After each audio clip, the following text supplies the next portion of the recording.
Straight out of the box, this fantastic Subaru Impreza WRX STi is amazing fun to drive, but in today's video we're going to be transforming this into a track day weapon.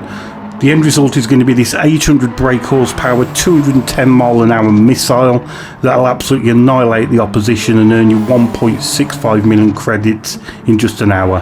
Stay tuned and we'll show you exactly how to build it.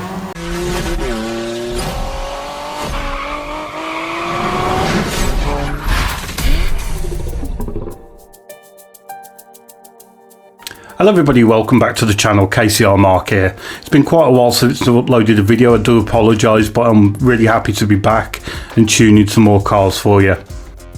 So this is my first video in around about 2.5 months. In the meantime, I'd like to thank everybody for their kind comments, checking on my well-being, checking everything was okay.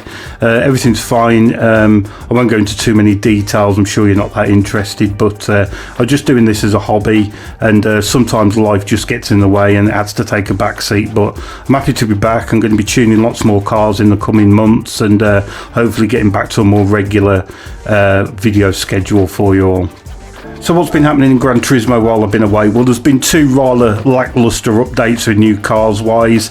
There is a few interesting ones that I am going to be tuning. There's some engine swaps that I'm particularly interested in as well, so I'll be getting to those in due course. But in today's video we're going to be focusing on a build that I've already done a 600 pp tune for. This is going to be a 700 pp build for the amazing Subaru Impreza WRX STi.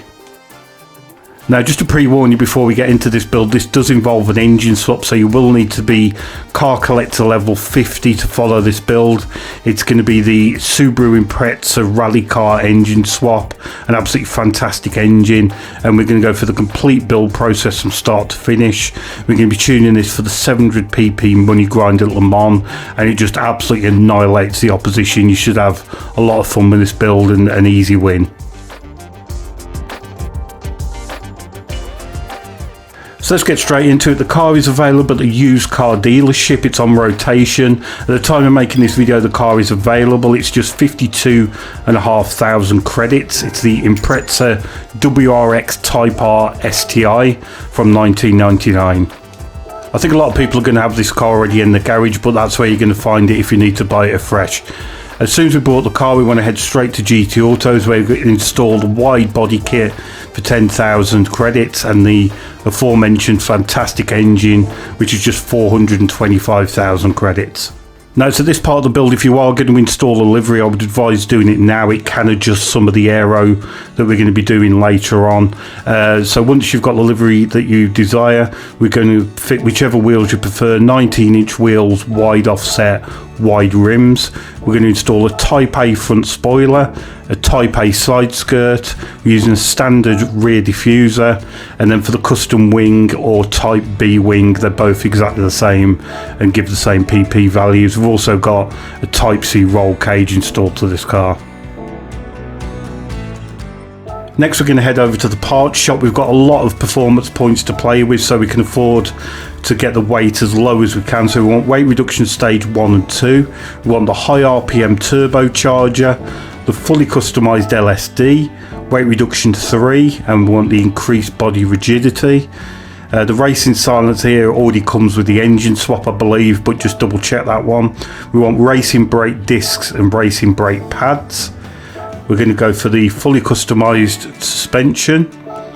We want the brake balance controller. That's purely optional, that's not really necessary. Racing clutch and flywheel. We want the fully customized race transmission. We want racing medium tyres, and we also want the intermediate tyres, with this being a race around Le Mans where it sometimes can rain.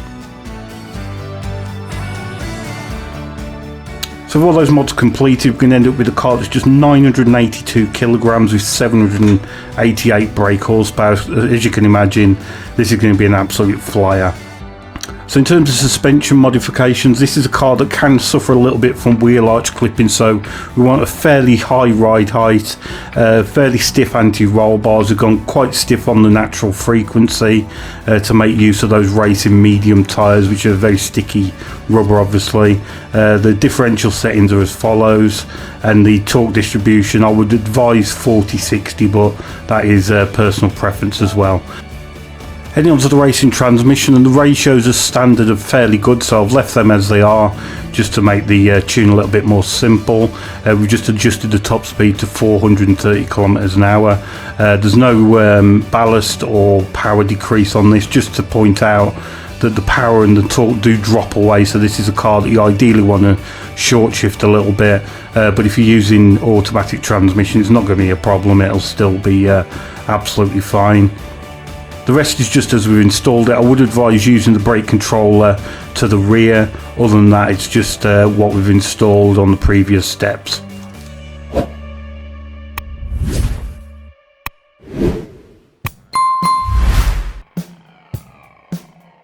So now the car's all built, we can head to the race itself. From World Circuits, you want to head to Europe. On the left hand side, you want to go to the 24-hour Le Mans, and the second one along, you want the World Touring Car 700 at the Circuit de la Sarthe Le Mans.